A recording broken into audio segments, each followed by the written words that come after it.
Hello everyone, this is Johannes. And this is Cinema. And you are watching Board Gaming Ramblings. And today we are taking a look at Resurgence. This is a new game from Stan Kordonskiy and his new publishing company, Half a Kingdom Games. It plays from 1 to 4 players in 90 to 120 minutes. So Stan Kordonskiy has done some other games, like for example, Endless Winter, which we haven't played yet. He did Rulebook, Dawn of Kiev. He did Lock Up, that's the name, and others. So he's a voice that we do listen when he comes up with a new game. And this was a game that was on Kickstarter, first game by his new publishing company. And we backed the game, and now we own the game, and now we play the game, and now we're going to talk about the game. Yes. Resurgence, very quick overview, is a worker placement game with kind of a twist. I feel like we played many worker placement games with a twist this year. Yeah. It is a worker placement game. You're going to plan your workers, then you're going to reveal them, and then you are going to place the workers out on the board and also have your own little shelter compound board where you will be doing actions with those workers as well. The goal of the game is to go around, get resources to do these missions, and the missions are kind of thematic if you read on them. I almost never do so I don't really know what the theme is. I don't know what the theme is. The theme is kind of a alternate universe or alternate world, 20th century, where the world went really bad and we are now trying to survive, the few of us that are still alive. So kind of a gloom theme, yes. With the world today. It's a gloomy one for sure, but if you don't care about theme like we don't, it's a worker placement game where you are placing workers to get resources, to upgrade things, to get special powers, and to, as I said, complete these missions. The game is going to be 6 rounds, and each round you are, say, going to plan the workers, play the workers, and then you're going to do some upkeep. We're going to talk more about these different elements when we go into the gameplay stuff. But that is a very brief overview of Resurgence. The artwork of the game fits the theme really well, I think. When you look at the board, it looks kind of like a map over an old desolated town or city. Yeah. So I get this kind of post-apocalyptic theme, like vibe of it. Oh yeah. Also, like your little shelter, your private shelter, that gives me some video game survival mode vibes too, but overall I think the game looks nice. Yeah, it really, everything reminds me of Fallout, like the mutants. Like in the first thing I was like, oh, it's a post-apocalyptic game with mutants, it's kind of like Fallout. And then you have the shelter, which is called Compound here, but my brain is going to call it shelter because it's so like the shelter game from Fallout Shelter on iOS.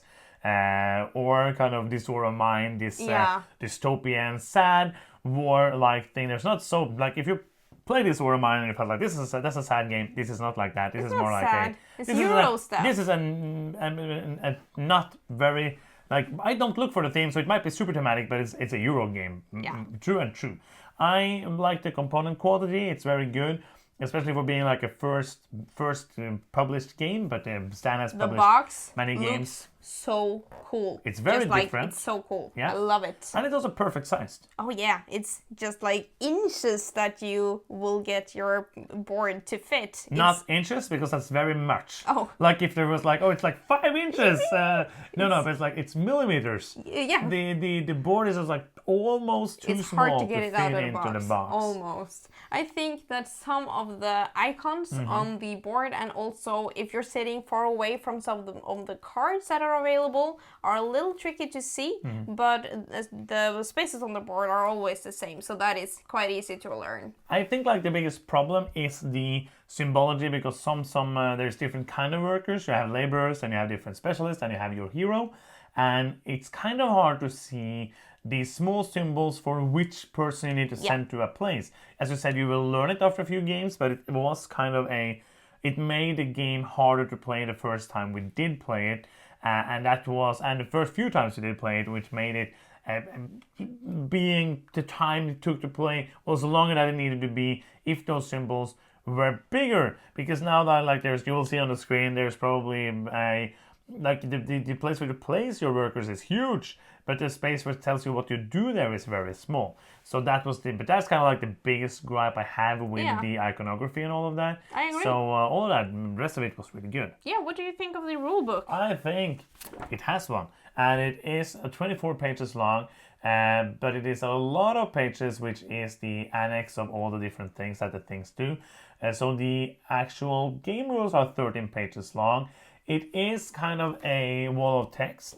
I don't mind that. I kind of like it. So it doesn't have huge examples. It's more like text, and a few pictures.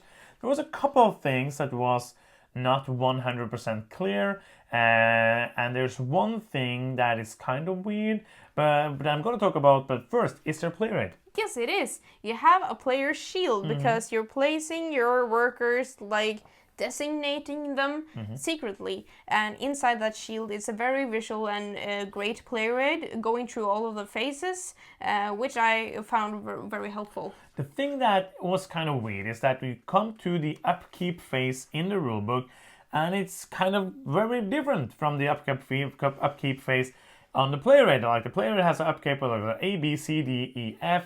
And here it's 1, 2, 3, 4, 5, 6, 7, which is the first different thing. And then the order is not the same, so I can't like say, oh, 1, that is this. It's different, and it's kind of the symbols are not, doesn't show all the things that you do in the upkeep. And then if there's an event, it doesn't tell you where you're going to do that. And I would think like it has to be in the way where the rulebook says, but it isn't super clear on those things. That's the only thing that it's easy enough to get around, but it's the only thing that wasn't 100% clear. Yeah. We have played this game with 2 and 4 players. Yes, and I have also played it with 3 players. Yes. One of the few games I have played more than you, actually. Yeah, so I have only played it with 2 and 4 players. Yep. I liked it both at 2 and 4. It took us 90 minutes with the 2-player games. Yeah. And also 2.5 hours with a 4-player game. Yeah, the 4-player game, the only time we played it with 4 was the learning game. Yes. So it will be shorter than that probably. 3-player game was 2 hours, also with 2 new players. So it was, I felt like it was on the edge of being a tad long. With all of the player counts, like 90 minutes with 2, and then you had 2 hours. It didn't feel like it was too long, but 2.5 hours was too much. Yeah, I get it. I agree with that. I enjoyed both player counts though. Oh yeah. You have more of these mutants that block or make some spaces of the board more expensive when you're playing with 2 players to simulate the other players, because in this worker placement game no space is ever blocked off, but you have to pay extra if somebody else is there before you. And I like that makes the difference between 2 and 4 players not that big, but it's also other elements that I thought was more interesting with more than 2 players. Oh yeah, I like it better with 3 and 4, but as well as you, I wouldn't be sad to play it with 2. So it's not one that I would not recommend to get for just 2 players. Yeah. And the game has kind of like these phases. Let's talk a bit about them. The first thing, just briefly, is like the planning of the workers. Yeah. And this kind of reminds me of what you do in, for example, Alchemists and Dungeon Pets, where you have a shield and you plan out your stuff. And some of it in this game, I feel like it's I'm not thinking about what I think you will do. Yeah. Most of the time, like, I'm doing what I need to do, because you will in the beginning of the game have only 4 workers and you can upgrade to 5 or even 6. And it's not like I'm trying to block you, because you're not kind of blocking in that way. And there is a reason to do more in one area, which is kind of a majority. So when you show them up, you're going to move on tracks depending on who has the most in each of the 3 areas. But other than that, I am going to place it for the actions that I need to do. Do you agree on that? Yeah, I felt the same way. I felt like I was firstly looking at what actions do I need to do, and then when I got a grasp of that, if I maybe see that, okay, I need to do the most in the blue area, and then I will be like, but do I need that guy to be there? Could I switch them around so I can get more focus, power, for example? Or, okay, I don't really need to go to my shelter now, but if nobody else goes to the shelter, I should have one dude there so I can get the majority. And also I like the bag building of this game. You get some abilities when you get new people to your bag, but you also get more powerful actions and more power in the majority, so that's more reasons to build your bag. Absolutely, and I do like the you can basically build your strategy, and there's also a way to strip down to get out we have to get out of there the horrible laborers that you never want to draw them. Really. Like the planning phase is what takes the most time, because that's where usually you plan exactly which actions you want to do. Sometimes, like I ended up like, oh, I'm gonna do this, and hopefully this is right, because the first time I played, we ended up taking a lot of time just being like, okay, and especially then with the symbols being a bit small, you end up being like, okay, but this is there, and then like, no, oh no, this is supposed to be there, and this is there, and that ends up in being a lot of like AP moments in that planning. But if you don't take care of planning it, it's going to be horrible as well. So I feel like if you're super quick with that, you are either a super brain or you are not planning enough, because everything is tight here. Like, it's hard to get everything you need. It's hard to get resources. Everything is hard to get. And so it's important to have planned it correctly, I feel like. Yeah, and I think also that the planning in itself is, for me, it is an interesting part of the game. Oh, yeah. Because for example, if I have this one guy that specializes in building, for example, then I would like for him to go and build. Maybe I want him to get some resources to do some other things. It also is these sections of the board that corresponds to some, what do you call it, events? No, missions that you can do. Oh, and sometimes a section is divided into both, like a blue worker space and a red worker space. There's only one section, which is that. All the others are one. No, it's two of them. Oh yeah, sorry. Yeah. Two. So sometimes I would be like, okay, but and I have to go a little back and forth in my planning inside my head. I also like that there are cards that you can get that lets you switch between these. This. I don't know what it is. Sections? No. There's like colors? where you can travel with metro, where you can travel with a ship, basically. Yeah. I like that. You're jumping quite far yes. ahead now in all the different elements. So let's go a bit back and talk about the worker placement and the different reasons. You basically briefly talked about it as well. You place them to do the actions, but the big thing about this game, I feel like, is to complete these missions. So there's different ways to get the missions on these different actions, but then you need to place specific places to do the missions as well. Most of the action spaces you get are kind of, I would say, not boring, but they're not boring. That isn't the thing I mean, but simple. Very simple. Like, you place, I get 2 bread, and that's my turn. Yeah. So if I could first go somewhere, get a mission which needs me to be standing in the section where I need to get that bread, and I need the bread, then I can also place that, and I can do the mission, spend those resources, get that mission to get victory points, maybe a bonus, and then do the bread action and feel that way it's being a better action.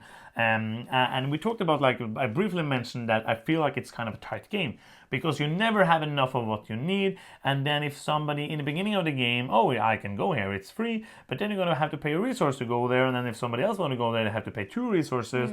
So it's even when I have a plan, it might change because, oh no, there's 2 people standing there already.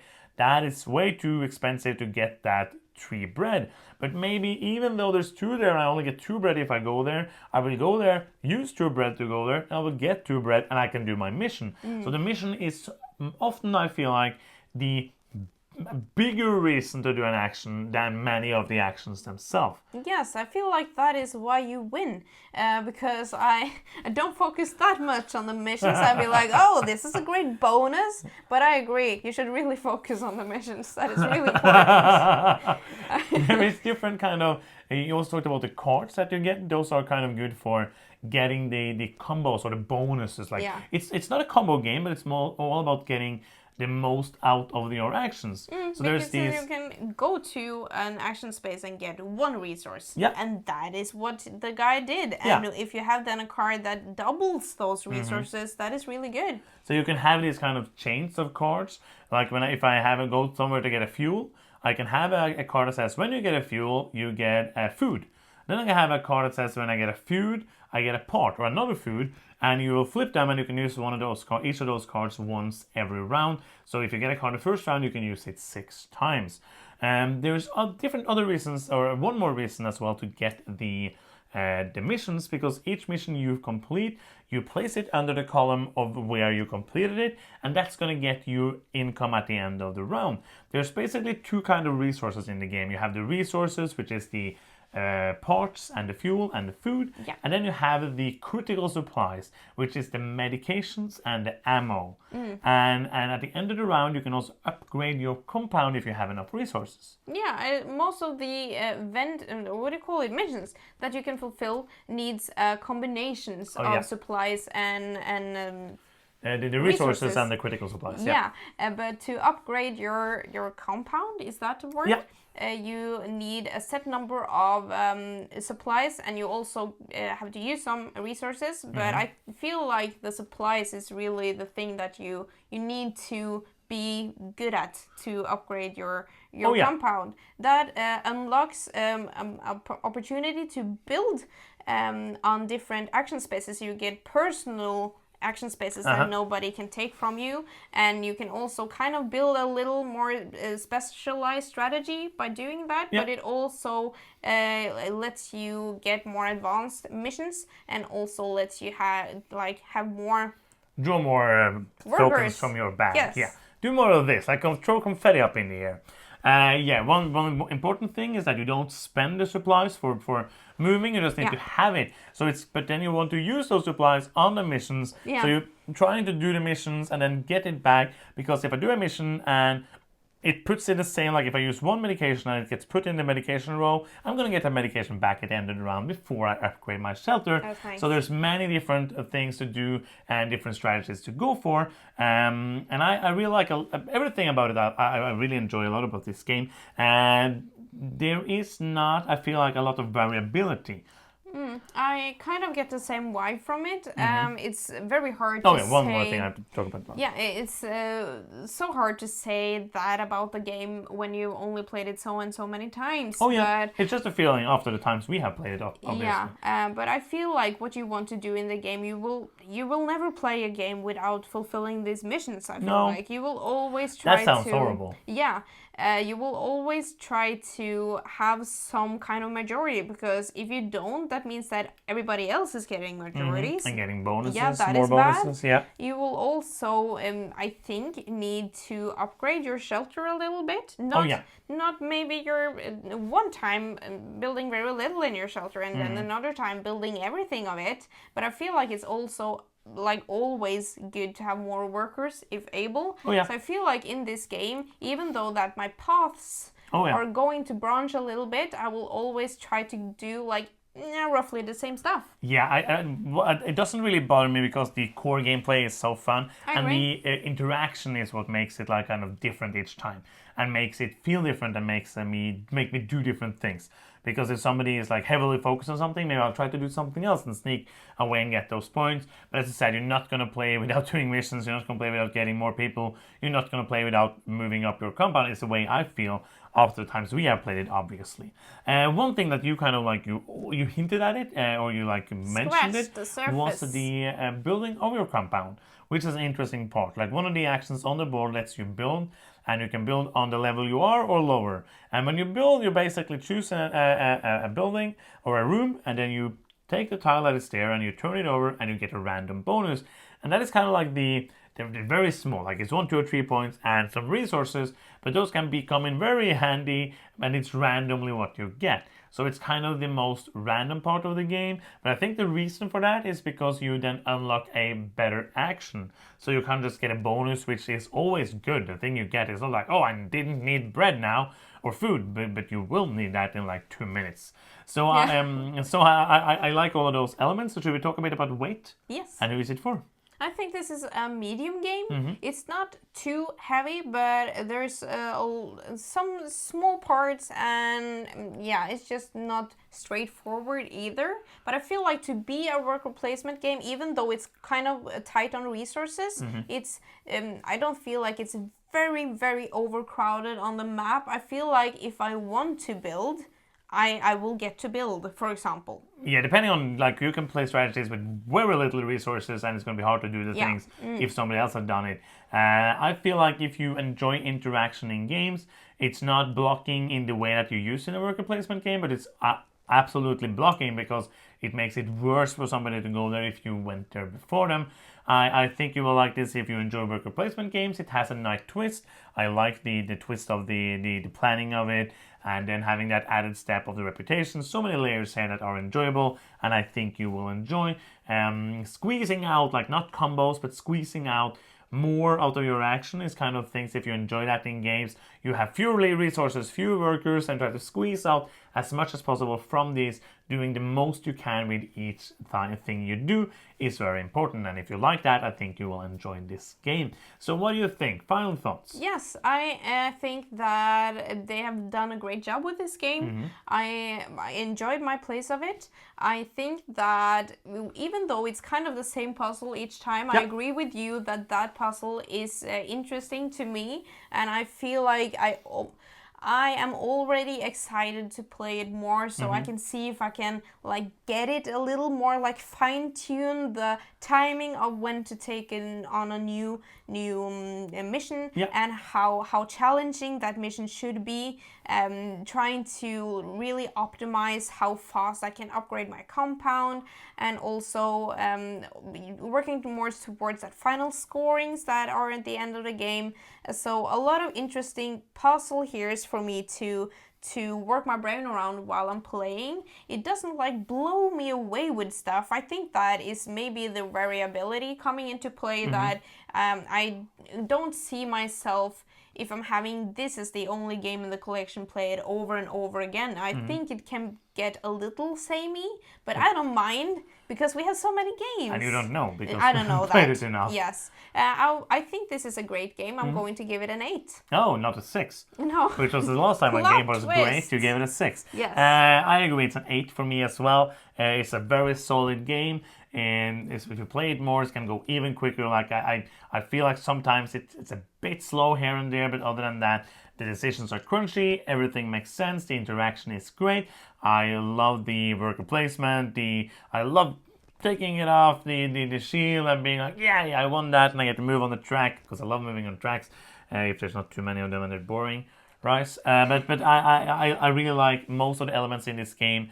So yeah, 2 8s for Resurgence. That's 16 points That's total. 16 of 10. And you're onwards to the final now. And that is the end of this review. If you are still here and you have not subscribed, you can do so now by clicking the subscribe button down there. It's fun and it's free, makes us happy like this. If you want to do something that's not free, you can. Go to patreon.com/boardgamingramblings and support us there.